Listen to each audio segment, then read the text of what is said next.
सटा दई गुरु देरी के लिए काम ना सट जाए ना सटाओ ना तो बर्तनवा तोहरे दूसरे मिल जाएगी होला। एक और प्रसंग ई कैसन बात तन गौर करो और हर रस के आनंद ले ले भैया भैया। चूंकि तनी कई रोज से कार्यक्रम चलत बा, आवाज भी लगल बा, दिक्कत में है, परेशानी है, लेकिन उतना ही मेहनत आप लोगों के प्रति रही।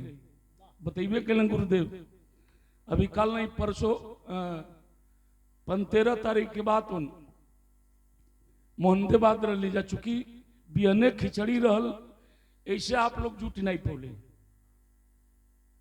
नुनहरा में, और नुनहरा के बाद दिन में रहल, रात में बात आजमगढ़ चले गए, बियने देवरिया चल गई जा, उन्हें कुंभ बात चपले भाई बतौते बड़ा हमरे भैया बुतरू।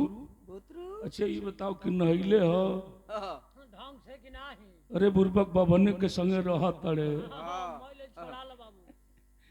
तोर जाए के चाहे गुरुजी जब बटले बड़ा ले जाके मंत्र वंत्र उछड़वा के बाप पढ़ उड़ के नहा धो के ठीक रहे के चाहिए। हमने के नहा धो के नहीं जा।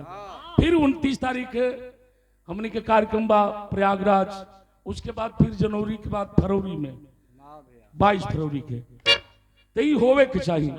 और हमने के तो पूजनीय ही आई एक बिरहा विश्वास बा आप लोगों के पसंद आई। आओ मास्टर कुछ भाई लोग चिल्ला तुम उनकी भैया तन बीरो रस हो जा तो मैं रस ही में हो जा। आवा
रजाई मिली गई बात तो बोले कि बेचारा परेशान। बैठा बाबू चाचा तनी आराम से बैठ जाए वही जा।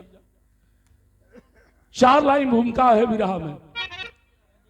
एक बेटा के विषय में आप लोगों ने सुना और यह कैसा बेटा है तनी गौर करेंगे। भाव लगल विरहा में कैसे मास्टर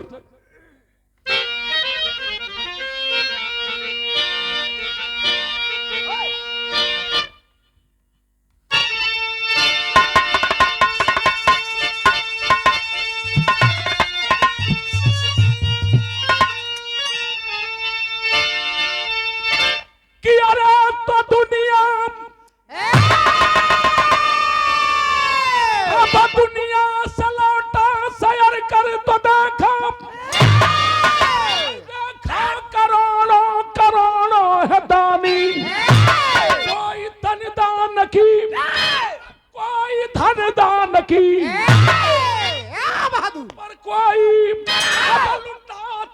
जवानी मगर मोर धज की मिसलिया दिया थी तो बाला भी आंखों में भर लेते पानी।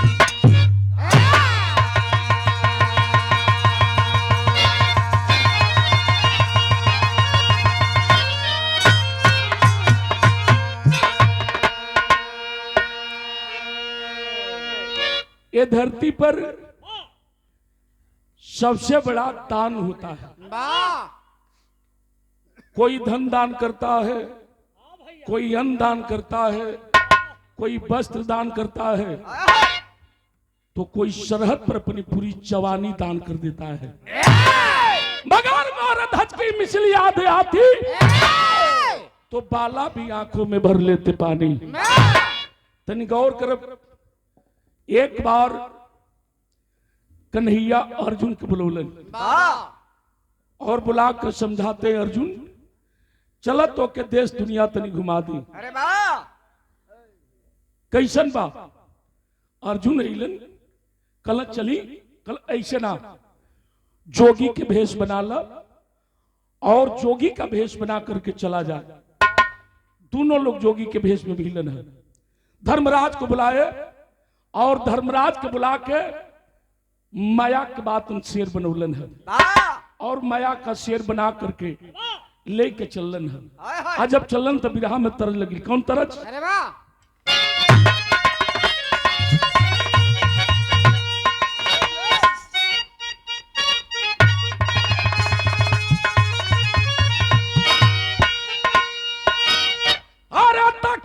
ऊपर कोठरी हलवाइया के दुकान, अब लड्डू छूट गईल। अरे हलवाई मारसान, अरे क्रिया खैला, वो क्रिया खैला, अरे क्रिया खैला पालन अब ही यादा।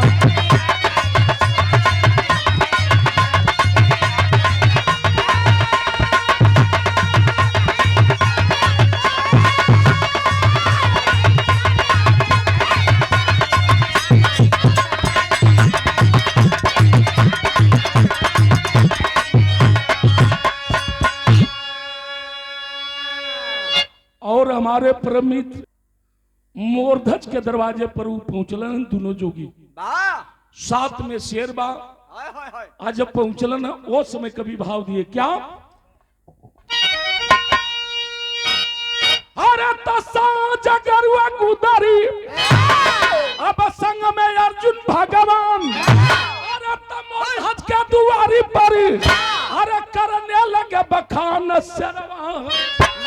अरे शेरवा हमरे, अरे शेरवा हमरे राजा पे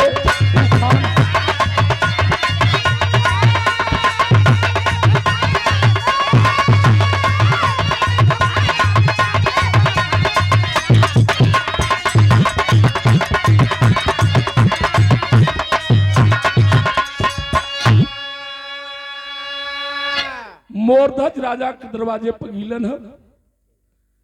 राजा की जय हो, प्रजा की जय हो, नगर की जय हो, दी की जय हो। भैया भैया तनी भैया भैया पंचायत कालो हो जाए। अच्छे खैनी देखा भाई, खैनी ले ला इसे की बड़ा कहीं कहीं दिक्कत हो गया। अभी बतेबे किलन पांडे जी कोनो पाला रहे, चिल्ला के मुहत रहे, मरी गिल थारे। संजोग से वही गौवा में बात कार्यक्रम हो गए। इहो चिल्लात रहलन तो एगो बूढ़ी बैठ के बेचारी सुनत रहल। चिचियाइल देख के रोवे लगल तो कलच किया बाबू पिरावा निक लगत न। कलच की ना है बाबू निक निक लगत, तोहरे लेखा चिल्लात रहे पड़रुआ हमर मर गिल पड़ावा। गड़िया फेंक के हो बाबू, यही से हमरो डर लगत। बत देखा खैनी ऐसी चीज है, नशा जब झोंकेला। हाँ भैया, हम का बताई पांडे जी, नशा होला हो। दुई आदमी बात उन सट्टा लिखावे हमारा की है आगिलन। वो गरीबात उन मड़ई रहल और वही मड़ई में बात उन बिछौना लग रहा जाड़ के दिन माघ के। लेटवा बोल रहे थे यहाँ लोग की खिया पिया के सुता देली, सुतले ताकत रहलन। जा संजोग से एगो हमारे पटीदार के बात उन बूढ़े आगे रहलन खिचड़ी लेके, उहो बगलिया में सुता रहलन। उ खैनिया पूरा रगड़ के आ मुंह में डल रहलन। आ तले साला लेटवे भाग गई। लाइन अक्सर भाग गए तो आदमी वही में ताकत रहलन। ई दू आदमी जब सटवा वाला रहलन ई तो ताकत न वही में। अब दादा सोचल कि अनहार बा कहाँ जाई थूके, हे मन सुतले थूक दी कि चल जाओ पलटा। अब ऐसे ही तू मरलन आ थुकलन तो ले ऊपर ऊपर जाके ताकत रहे बड़ा ओकरे अखिए में पड़ गई आ जब आंख में पड़ल तो फट से आंख में उदता चिल्ला तब ब्याजी चलिया जल दल तो यह दल दल दौड़ दौड़ दादा हो ससुरा हमारे आंख फोड़ दिहल अब कहाँ खाना निकल लगता दोनों भाई दौड़ लेनी जब तू आंख में पड़ रहे तारच बारत जब तो आंखिए निके बुझाते ता ना खैनिए से तो पाक ई कह के हमारा अखिए फूट गई हम कहली बस बाबू ठीक हो जीवा तो कहीं कहीं बात हो जला खा लो लेकिन देख भीड़ भाड़ बा तू सोचब कि जमल है तो कहीं न देख जैसे बढ़ा दे तो तनी दिक्कत हो जी हम माफी चाहत नहीं मोरध्वज राजा के दरवाजे पर पहुंचल राजा की जय हो प्रजा की जय हो नगर की जय हो डी की जय हो आवाज दिया राजा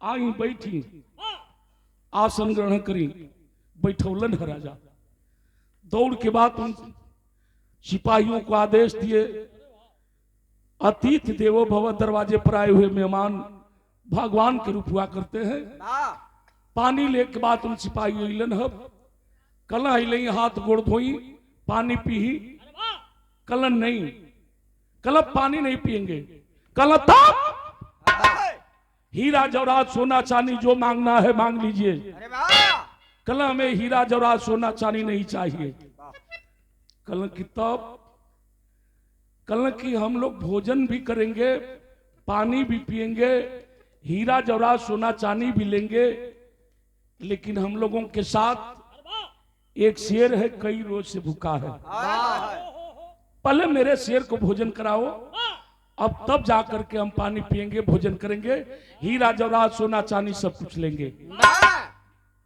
कल तो ये कौन बड़की बात बा अभी सिपाहियों को भेजकर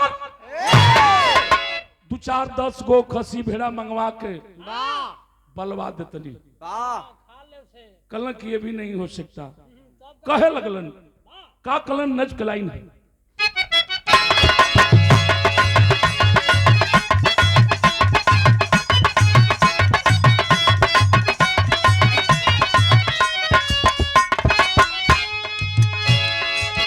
ला रे ला ला रे ला रे ला रे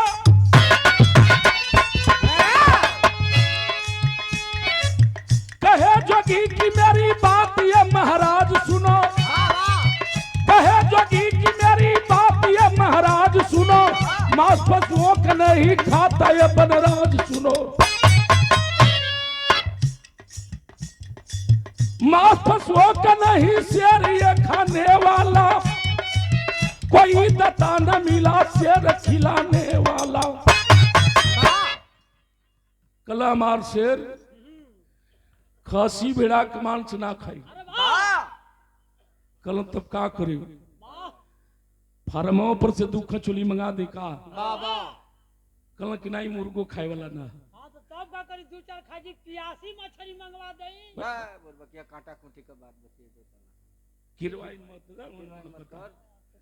कल किरवाई ना खाई लेकिन किसी मनुष्य का मांस खाएगा राजा के पैर से जमीन खिसक गई रे आखिर किसको ला करके मैं शेर के सामने डालूं आवाज दिया जोगी अगर नहीं खिलाओगे इनकार कर जाओ लेकिन तानियों से तेरा नाम कट जाएगा राजा मैं सुना हूं बहुत दानी हो अगर खिलाना है तो किसी मनुष्य का मांस खिला दो राजा सोच गिलन की जबान खाली चल जाए कलम बस धैर्य रखिए सिपाहियों को भेजकर और किसी गरीब आदमी को खरीद कर और ला करके आपके शेर के सामने डाल देता हूं जोगी कलन आई खरीदा हुआ मांस नहीं चाहिए अगर खिलाना है तो राजा अपने घर से किसी व्यक्ति का मांस खिला दो अब राजा के घरे के बा राजा बन रानी बड़ी एगो बेटवा है राजा के खिया से बात आंसू चले लगल तभी राह में तर लगी तनी पर्दा लेके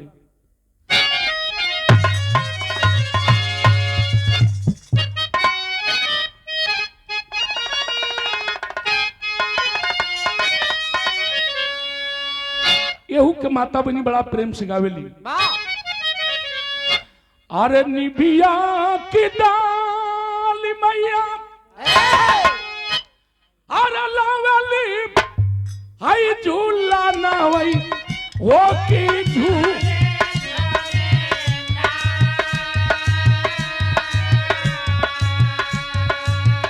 वो की झूली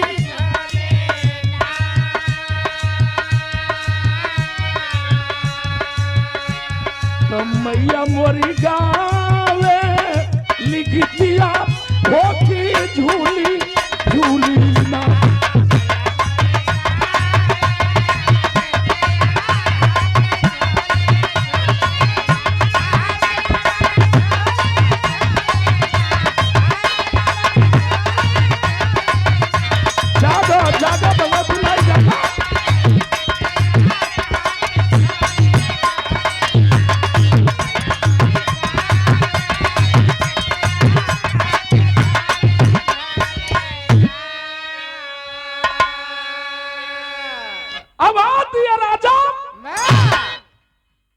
ए महाराज अब दूसरा के केकर मांस खिलाई, मैं राजा हूं, एक काम कर दीजिए, धैर्य से सुनिएगा बाबू।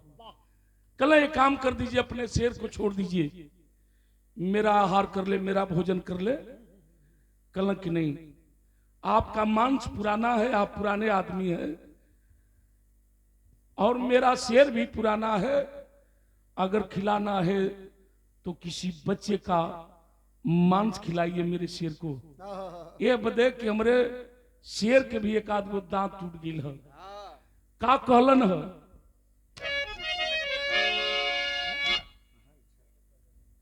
अरे बोले तब राजा नवा हाजिर, अरे बात हमारो तानवा हो का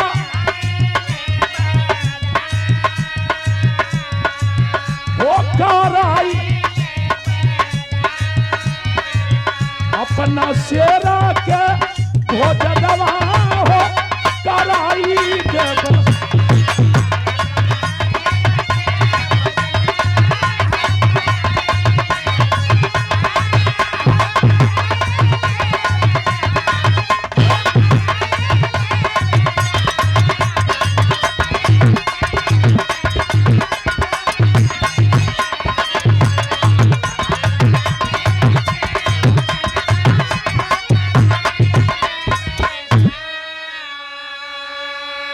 अरे तो बोले कुंवर कढ़ाई अपने अरे बचवा के लिए आई हो कराई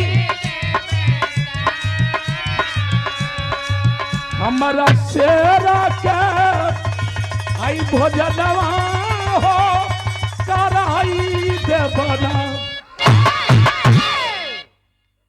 राजा अगर खिलाना है तो आपका बेटा है, अपने बेटा को ला करके मेरे शेर के सामने डाल दो। राजा सोचे लग रहा कि हे मालिक, ये कैसन परीक्षा के घड़ी है। सोच गिले राजा कि अगर बेटा के ना डालत नहीं जबान खाली चल जाई, तो राजा कहलन कि ठीक बा, हम अपने बेटा के शेर के सामने डालब, लेकिन एक काम करना होगा आपको। हमरा घर में बात हो रानी है, कहल जला कि अमृत के धार के केतनो पियाई एगो माई बिना, कैसे के करे जवा जुड़ाई हो एगो माई बिना।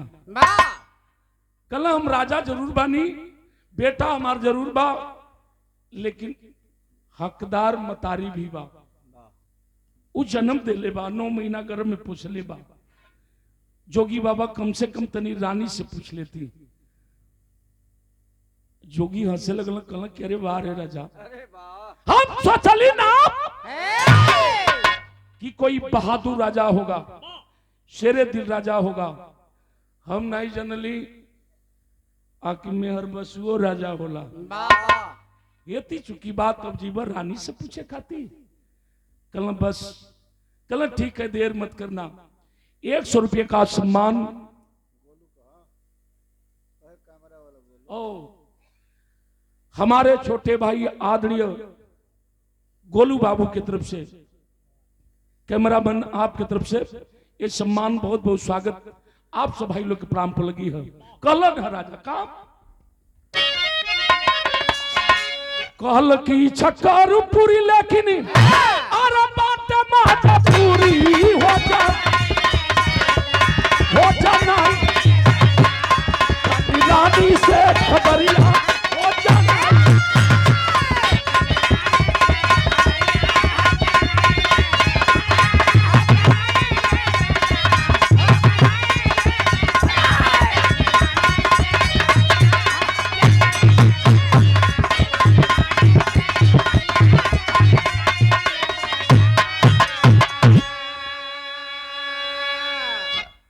कलंक ठीक बा बेटा के खिलाई तनी रानी से पूछ ले आई।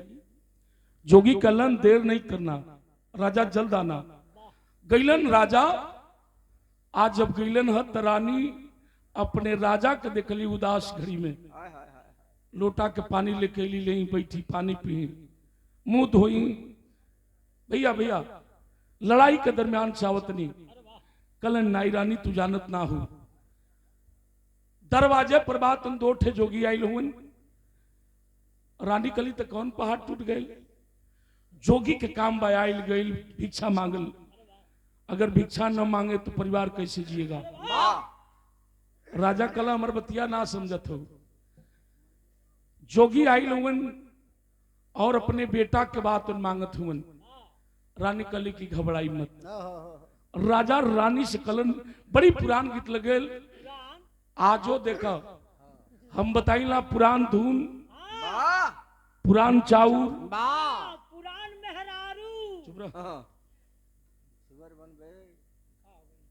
बड़ी मौके पर काम आवे। नहीं नहीं सही हो मास्टर। अगर पुरान चाऊ ना रही आबरू नहीं बची। पुरान धून अगर विराह में ना हो वो विराह के कोनो रहस्य न रहे। अगर पुरान मेहरारू यानी माता बहनी घर में ना ही तो लिपस्टिकवा पोते वाली रोज चूल जरा दिया से दूसर। यही से बात उन पुरान माता बहनी के दर्जा दिया जला। एक घड़ी तक भैया पंचदेव बाबा खाली खड़ा होता है बढ़िया बा कि तोरो कपार पर नहीं के हमरो कपार पर नहीं के वो कपारे से शुरू करत रहे। तो तोहरी कपार पर तो बारे नहीं थे। चुप रह बुढ़वा भीतर ले ताकत है उहे के कौन बटे वो टोपी लगोले बन वो टोपी लगोले बनी। यहाँ से शुरू करत रहे तो आ जाता ना टिकुलिया पर। अरे वाह गाय वाला गौले हरियर टिकुलिया लहरदार टिकुली सटले बनी। टिकुलिया से कजरवा पर कजरवा से उठलाली पर नीचे आ गए पीछे से चरचर फाटता पहले मैं गविया गिर गया से ढूंढी पर। हमारा गाना करस तोरा ढूंढी में सही सही जाता कि ना। शुभम बाबू आजो गौला पर बुझला के दम ताजा जिलेबी छान के निकलता। कौन गीत बा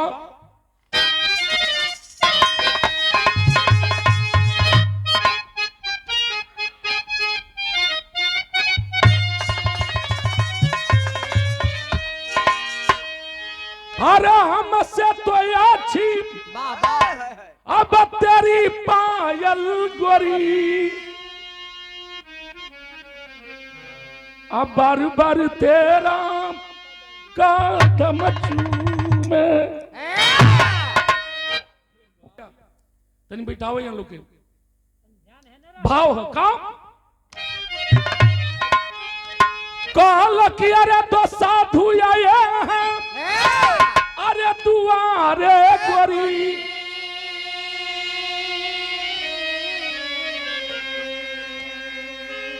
शेरवा खातिर तोहरो लालन मांगे। कली घबराई मत। पहले कुल साधु संत चले भैया पहले साधु संत चले तो सरंगी लेके चले। कहा कि ये सरंगी कान कटबू छुरी से कि चाकू छुरी से कि चाकू से एगो के दूगो तीनों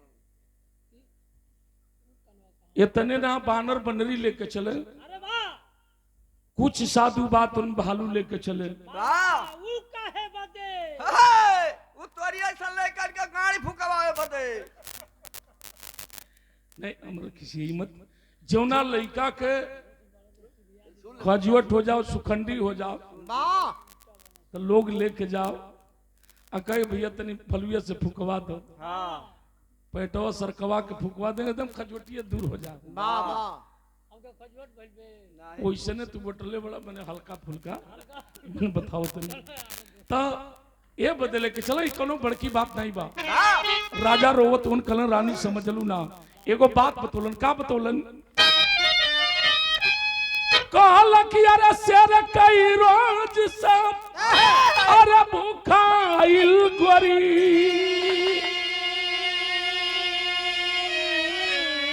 अरे खाए बद तोहरो लालन मांगे शेर कई रोज से भूखाइल खाए बद तोहरो अरे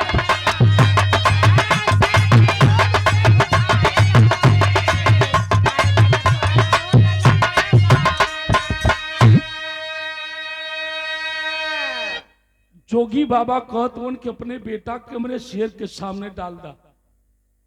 रानी जब इतनी बतिया सुन ली हो बाबू, रानी के करजवा मुहे तरा गई। लपक के बाद उन राजा के पैर छल्ली पागल बनल है।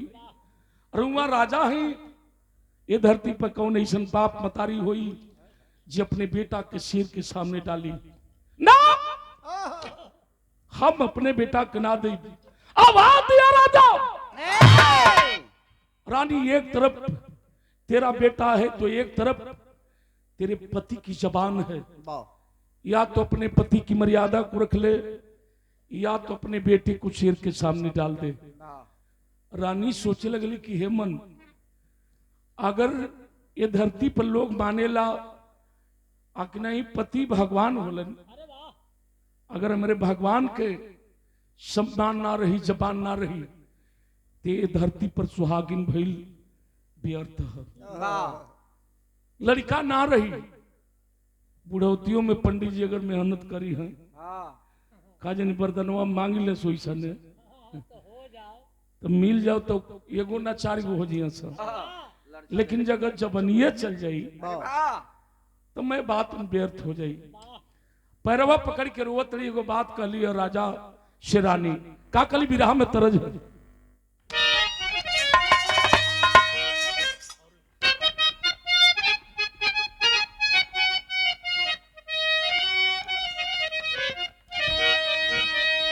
बड़ा रच के माता बनी गावेली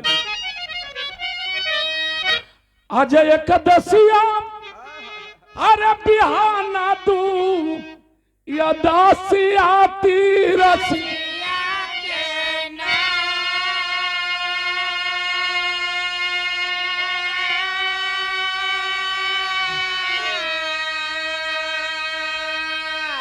हम मुरहा मांगला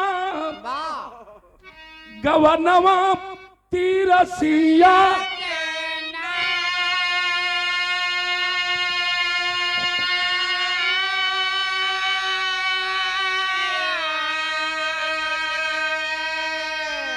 पहले को लटका झटका चले। स्वर्गीय रामदेव बुल्लू उस्ताद, हमरे बलिया के स्वर्गीय परशुराम उस्ताद, हमरे बाला उस्ताद, स्वर्गीय श्री नारायण उस्ताद अपने जवानी में कुल गावल करें लहा के गाँव जैसे कटाक्ष होता मनी का ऊ का गाँव नमो नहीं बतौनी, लेकिन तनी बिरहा से दिमाग न हटाई भैल का तरज के छोड़ा बजा फर्ज में है का। अरे तो पियावा के पैया अरे पकड़ी के भवनिया रोवनाला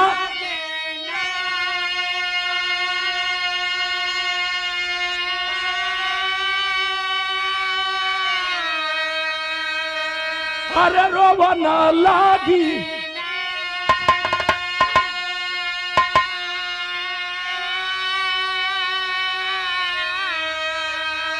आया सुवन से चरनिया भवन लागी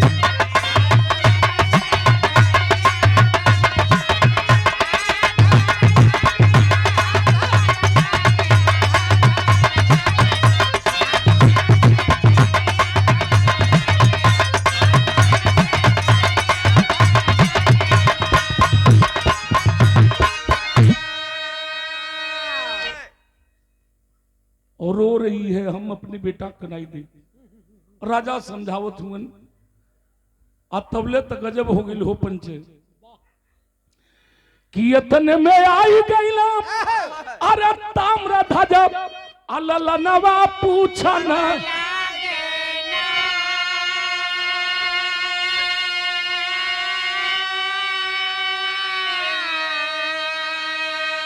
अरे माई रोई रोई करनवा कहन लागी ना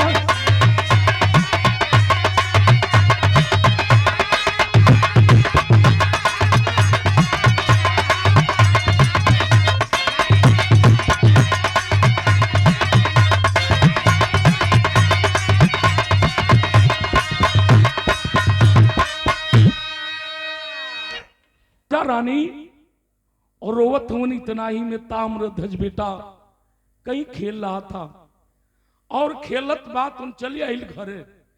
आज जब घरवा आई तो देखलस माई रोवत बा, जाग के छरक के गोदी में बैठल मतारी के आंसू पूछत बा, माई काहे रोवत हो? लाल के बाद मुंह निहारत में मतारी बाबू के लगे गई, राजा के लगे बाबू भी रोवत हुन, काहे रोवत हुआ? लेकिन दोनों प्राणी कुछ नहीं बोलत हुए। आखिर बेटा बात उन गोद में है मतारी के, रानी अपने लाल के बात उन इसे चेहरा निहारत है। बेटा पूछत माई बताओ और रोवला के कारण का बा?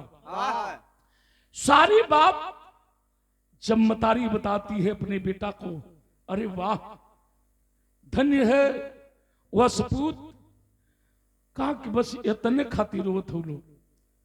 दुआरे पर बात उन जोगी उन शेर भूखा है, शेर हमार आहार करी भोजन करी, ये जिंदगी मेरी सार्थक हो जाएगी अगर मुझसे किसी की क्षुधा भर जा, किसी का पेट भर जा। इससे बड़ा दान, इससे बड़ा उपकार इस धरती पर हो ही नहीं सकता। जोगी कला राजा बड़ा देर हो गए, भोजन करेबा हमरे शेर के हमनी के कि जाई जा? कल कि नहीं, आ रहे हैं बाबा। दोनों प्राणी अपने बेटवा के उठौलन है ताम्र ध्वज के और लेकर के पहुंचते हैं। कहां पहुंचलन है? तो शेर पास में आए राजा, कहन लगे उस बार आरा लेकर राजा रानी अब चीरो जल्द संतान।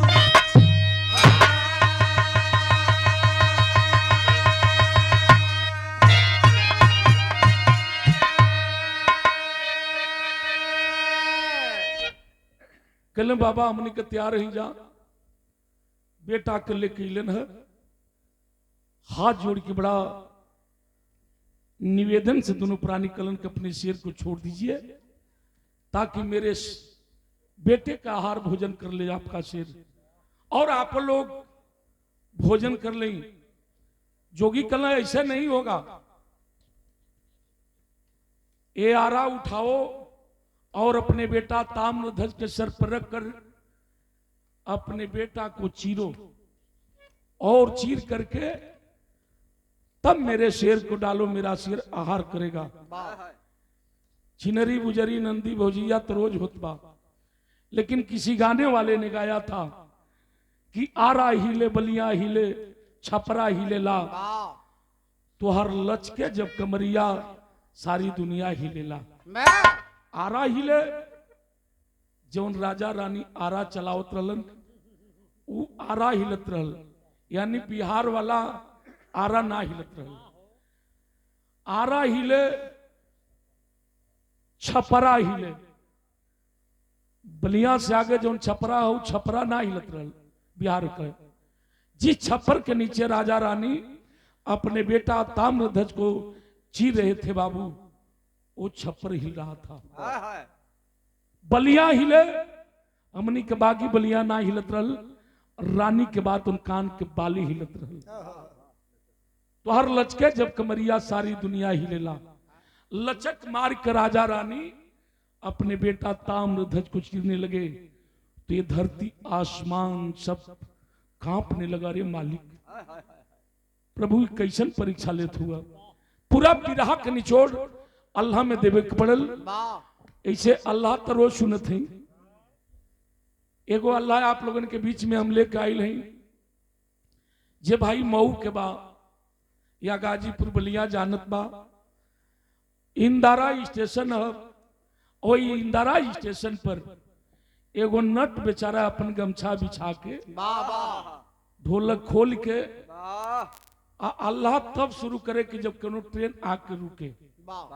आज जब यात्री उतर के जाए लगे तो वो अपन अल्लाह गावे लगे। 2-4-10 रुपया जौन रहे बाबा कहाँ जाइए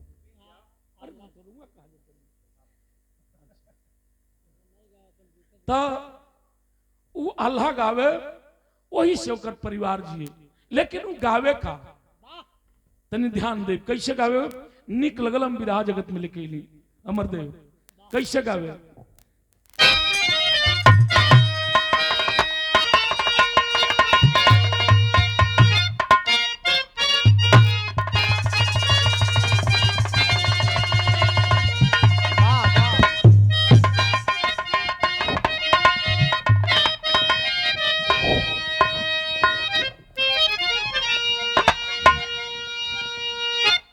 कैसे गावे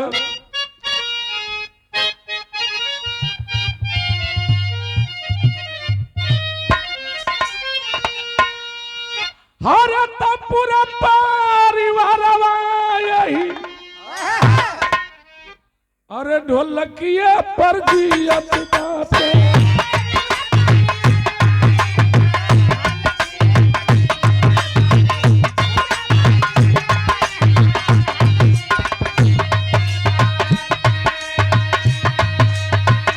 जिंदगी में दूसरा नहीं कैली रोजी जिंदगी में दूसरा नहीं कैली रोजी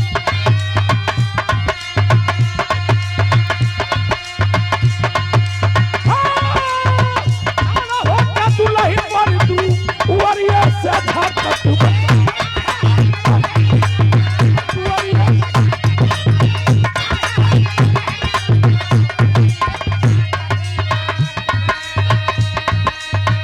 अरे बचवा जो हाथ बड़े बटिया हो अरे बचवा जो हाथ बड़े बटिया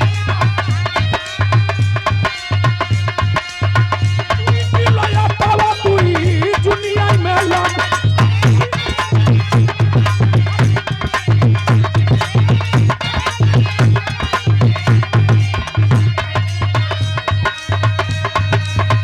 तब जाके बचवा हमारे करे लानिया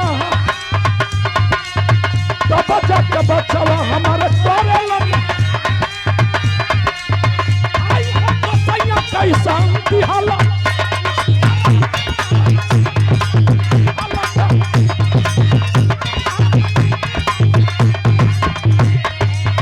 कैसो कैसो कैसो कैसो बीते दिन रतिया हो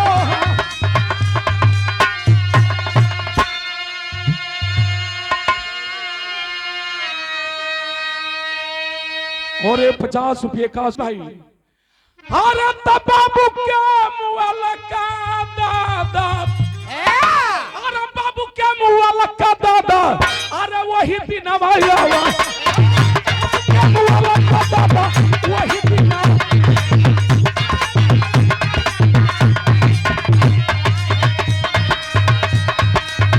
चाहिए दिन दुआरे पर आवे कर जा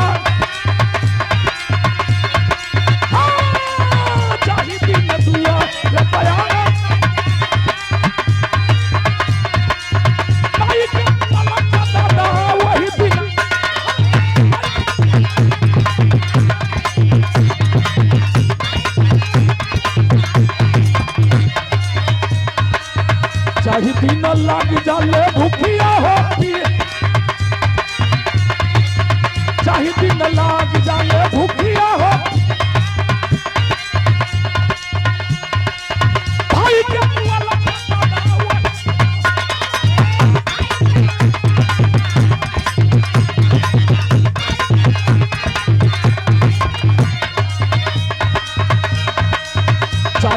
दुश्मन दुआरिया होलन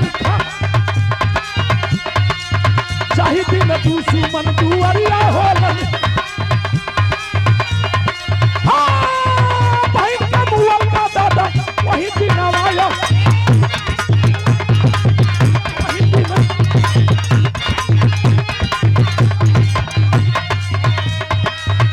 आज जाहि दिन आवे रक्षा बंधन तीवा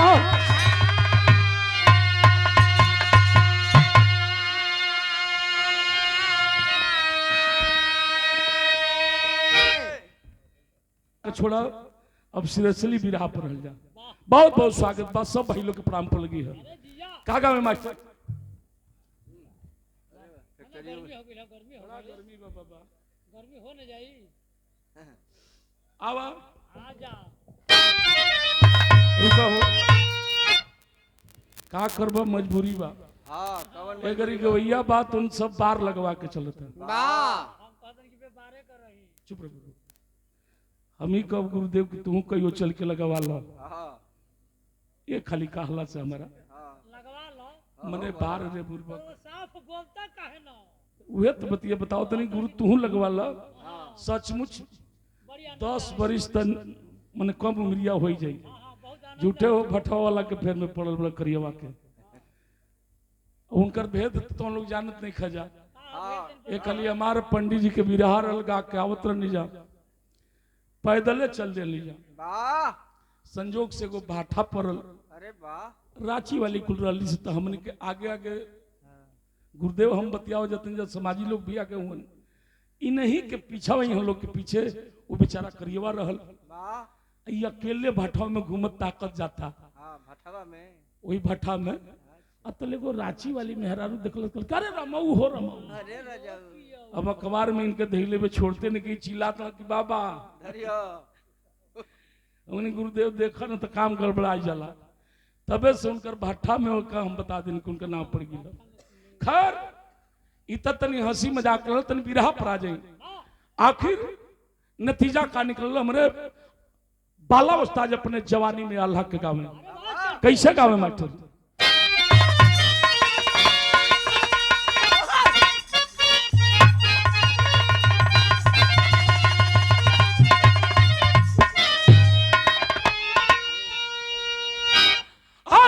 जैसा मगा बदरिया में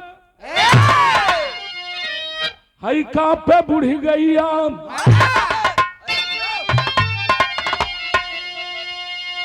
कि अरे मोर राम तब बिना रे हवा के अरे पीपर पात हिली जा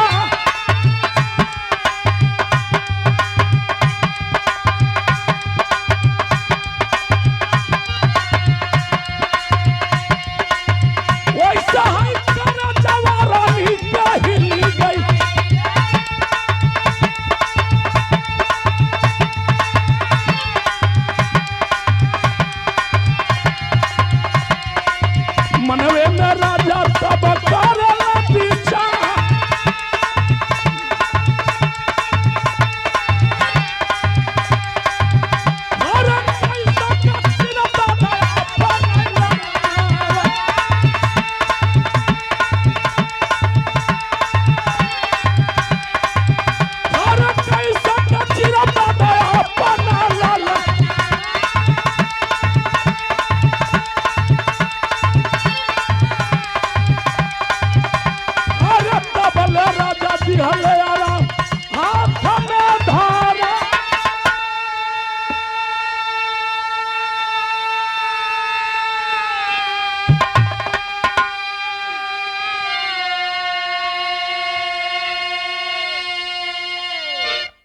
रानी रोवत थी चौना बेटा के 9 महीना गर्भ में पलनी पुछली जन्म दिली आज अपने हाथ से कैसे बेटा के चिरप जोगी कलन देर नत करिए राजा ये आरा अपने बेटा के सर पर रखिए ताम्र ध्वज के सर पर आरा रखलन है रानी से कलन राजा की रानी पकड़ा और जब रानी आरा पकड़ती है तो ताम्रध्वज बेटा मुस्कुरा रहा था। चेहरे पर हंसी थी, मुस्कान थी, लेकिन माई अपने आप के कैसे रोक पाओ। माई के आंख से झरझर झरझर आंसू चलत बा। लेकिन भैया हो, एक बात भैल कन्हैया कहलन जोगी के भेष में कि याद रहे राजा, बेटा को चीरते वक्त देखना ही कहीं तेरे बेटे के आंख से आंसू न आ जाए। अगर आंसू आ जाएगा तो समझ लेना कि मेरा शेर आहार नहीं करेगा, भोजन नहीं करेगा। आखिर राजा रानी का किलन है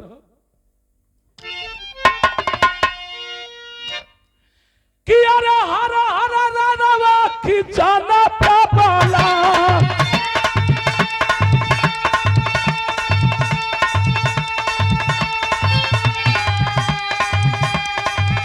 अरे हरा हरा रानवा की जाना पे बोला,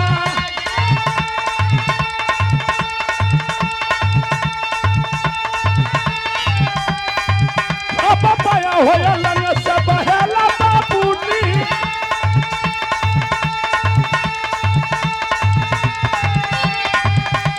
भैला तो सीता न पहाड़ो राजाना,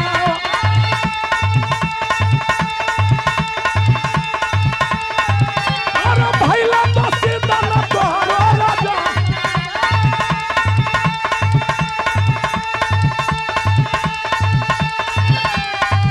अब हंसी के मुरारी आई कहेलन जादू भी,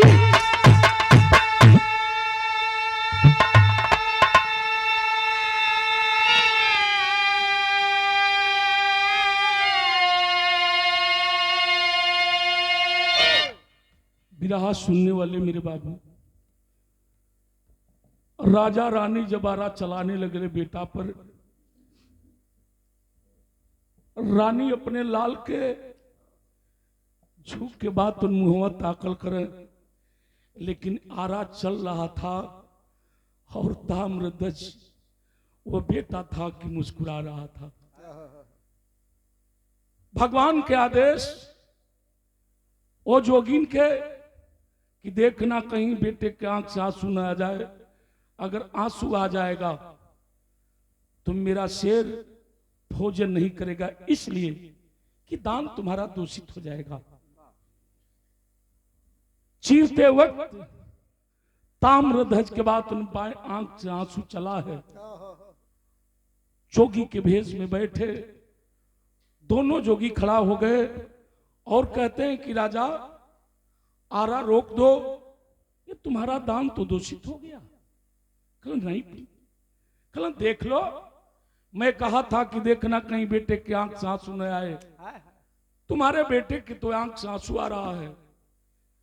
जब राजा रानी देखल अपनी बिटवा की तो बेटा के बाएं आंख से बात आंसू चलत रहे। हाथ जोड़ के बात मोरध्वज राजा खड़ा हुआ खलन की, हाँ बाबा मेरे लाल, मेरे बेटे के आंख से आंसू आ रहा है। कल मेरा शेर अब भोजन नहीं करेगा, आहार नहीं करेगा। कल कहां है? आंसू आ रहा है लेकिन बाएं आंख से, दाहिना आंख से नहीं खेया, और इसलिए आ रहा है आखिर बायां अंग अशुद्ध है, शुद्ध नहीं है। दाहिना अंग शुद्ध है तो दाहिना अंग का आहार भोजन शेर कर लेगा, लेकिन बाएं अंग से और बाएं आंख से इसलिए आंसू आ रहा है कि इस धरती पर मुझे कोई पूछने वाला नहीं, चिड़िया चुरूं कोई भी पूछने वाला नहीं, इसलिए मेरे बाएं आंख से बातुन मेरे बेटे के आंख से आंसू आ रहा है। हंसते हैं ठठाकर जोगी और कहते हैं कि बार राजा मोरध्वज, बाप धन्य हो, एक काम करो, अपने बेटा को चीर दो और चीर करके दाहिना अंग मेरे शेर को डाल दो और बायां अंग को रानी से कह दो कि इसे काट काट करके छोटा छोटा पीस बनाए और बना करके कलाही में इसको ताले, और याद रहे थोड़ा हम तीखा खाते हैं, यही के कहल जला हो पंडित जी कि लोग जरला पर बात नून दरेलन। बाबा अभी ये हाल बा, कल कि थोड़ा तीखा खाते हैं, रानी से कह दो कि भोजन बनाए। राजा रानी से कलन है एक बात का, कलन विराह का लास्ट पॉइंट।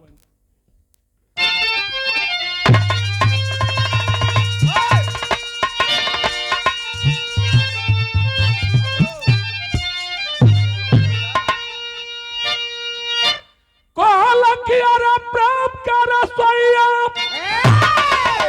रानी प्राप्त कर रसोईया, अरे आज बनावे के पड़ी, अरे रानी साधुन के भोजन करावे के पड़ी।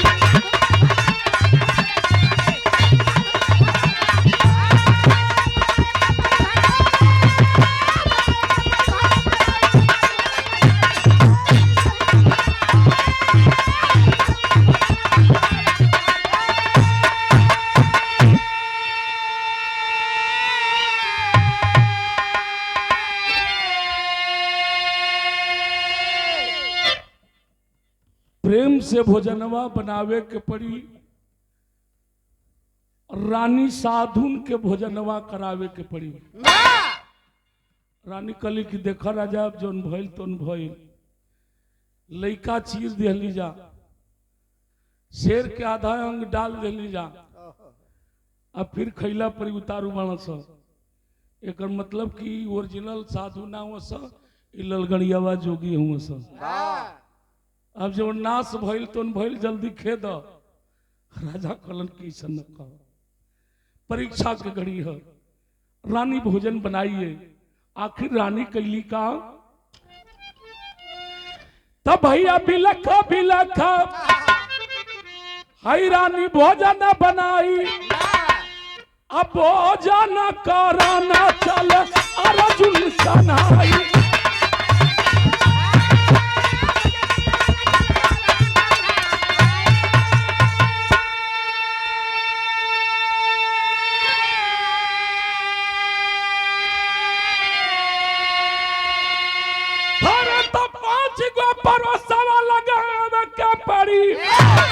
हो रानी साधुन के भोजनवा करावे के पड़ी।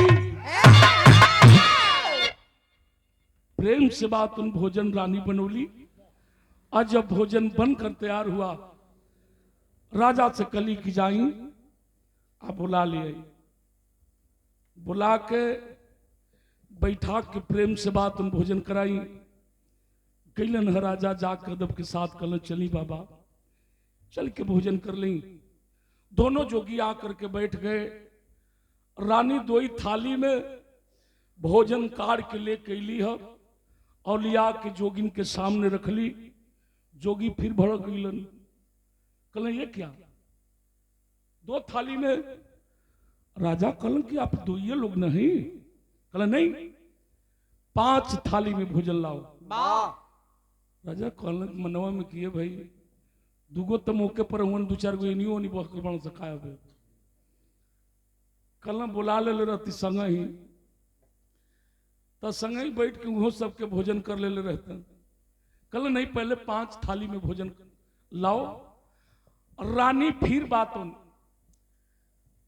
5 थाली में भोजन काट के लेके लिए 5 थाली लग गए। 2 ही थाली पर दोनों जोगी बैठल हुए और बची 3 थाली। कल बाबा ये केकरे बदे है? भैया भैया ये केकरे बदे है? कल ये 3 थाली है, लेकिन ये दोनों प्राणी आप लोग इस थाली पर बैठ जाइए। दोनों थाली पर राजा और रानी भी बैठ गए। तब वो एक थाली बच गई। भैया पहलवान, ये पहलवान भैया आप से कहते, एक थाली बच गई। कल 4 थाली तो होगी, लेकिन एक थाली करे बदे। तब जोगी कहते हैं ये बताओ कि तुम निपुत्री हो, तुझे भगवान औलाद नहीं दिए? अगर औलाद नहीं दिए, निपुत्री हो, तो ध्यान रहे हम निपुत्री का अन्न जल तक ग्रहण नहीं करते। ये हटाओ थाली। राजा कलन की ऐसा न करी। हम अपने बेटा के चीर दिली, आधा अंग बात उन शेर के डाल दिली। भोजन तैयार है, आप लोग भोजन कर ली। रानी भी हाथ जोड़ के कर ली है, लेकिन जोगी जिद का गिलन कल की नहीं, खाएंगे भोजन करेंगे, लेकिन पहले काम करो, अपने बेटा को बुलाओ। हाय हाय हाय। राजा कहलन अब क्यों ने बेटा के बुलाई हो बाबा। रानी रोवत है कि अब हम क्यों ने लाल के बुलाई ताकि जोगी भोजन कर ले। कहलन नहीं, जब तक बेटा आएगा नहीं तब तक हम लोग भोजन नहीं करेंगे। राजा रानी रोवत हुवन, और रोवत रोवत एगो बात कहलन। का कहलन कि भैया राजा और रानी तब ललन वही के तेरा अरे हो लला मोरा।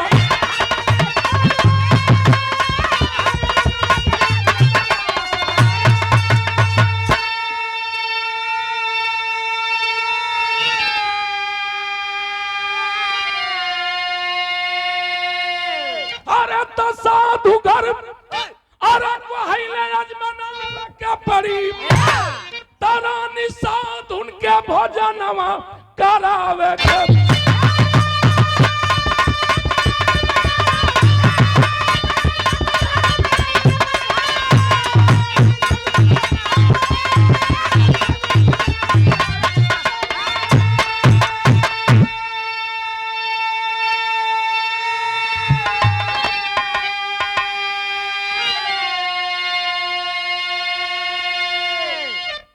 एक वह बेटा था जो भोलेनाथ से वरदान के रूप में मांगा कि मेरी माँ जैसी थी, मुझे माँ मिलना चाहिए, पिता मिलना चाहिए। और एक यह बेटा है जिस बेटा के लिए माँ बाप खुद करें कि बेटा ताम्रध्वज कहाँ हो, हाय हाय हाय। आओ आ करके हम लोगों की लाज रख लो बेटा, लाज रख लो। ताम्रध्वज वही अगना से बात दुलुकिया चाल चलल, झुक दे रानी के नजर पड़ल है। अब आखर परो जोगिन के खियावल। रानी बारी तो मार वही जैसे दौड़त गईली है, आ जाय के अगना में अपने बेटा के गोद में लेके लगली चूमे चाटे। हाय हाय हाय। जोगी कहलन राजा रानी बिना खैले गई, तू यही जब बैठल होला, जा बुला लिया वो रानी के। राजा भी गिलन तो उतर। राजा देखत हुन कि रानी बेटा के चुम्मच चाटत है, लेके राजा भी अपने बेटा के चुम्मच चाटत हुन। लेकिन राजा सोच में पड़े कि आखिर जिस बेटा को चीर कर हमने आधा अंग शेर को डाल दिया, आधा अंग थाली में परोसल बा, तो फिर मेरा बेटा ये घर में आंगन में आया कैसे। हाय हाय हाय। इसका मतलब कि ये कोई साधारण जोगी नहीं, बेटा के उठौलन है, ले कैलन है, आके कलन की रुआ के ही असली रूप में आई। जोगी बाबा असली रूप में आइए तब बतावल गई। प्रगटे अर्जुन संग भगवान, हंसते आगे रतन सुजान। कला असली रूप में हुई, असली रूप में प्रकट होते हैं मुरली मुकुंद जदवंत संत नायक भगवान कृष्ण कन्हैया। बंसी बजाते झुक करके दोनों प्राणी प्रणाम करते हैं।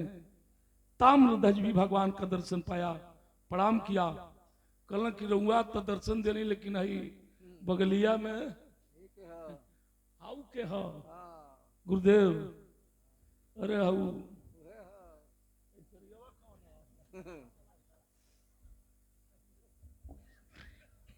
ई के हो। कल कन्हैया के अर्जुन तू असली रूप में आवा, आओ न तो देखते तो नाक कट जाला। अर्जुन भी असली रूप में आ गलन। कल ठीक आप दोनों लोगों का दर्शन हो गया, लेकिन बताइए हाई के हो हाई जे मुंह फाड़ के ताकत है। कलन धर्मराज आप भी असली रूप में आ जाइए। धर्मराज भी असली रूप में आ गए। तब कहना लोग कि देखा मोरध्वज कुछ मांगल कहल के मंगही के काबा। हाय हाय हाय राजा हूं, हीरा जवाहरात सोना चांदी महल अटारी सब कुछ हमें है। विरहा सुनने वाले बाबूजी एक बात बता दूं, अमल करिएगा। धरती पर सब कुछ रहते हुए अगर औलाद नहीं है, ये धरती पर सबसे बड़ी दौलत अगर है तो औलाद है।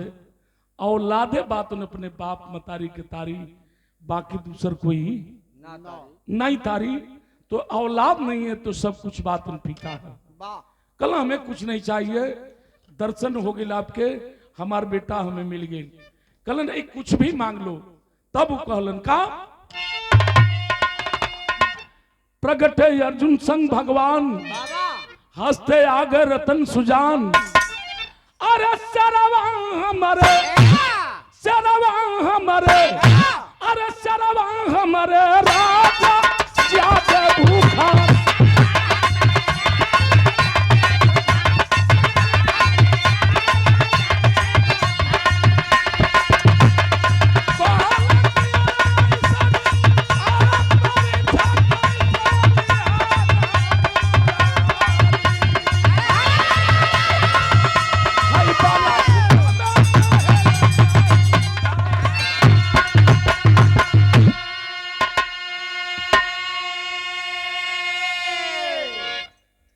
मोरध्वज राजा कलन किए प्रभु कुछ मांगे के नहीं जो हमसे मंगला हम तो दे देली, परीक्षा देली। अब ये मांगत तन कि ऐसा परीक्षा फिर कभी मत मंगी है।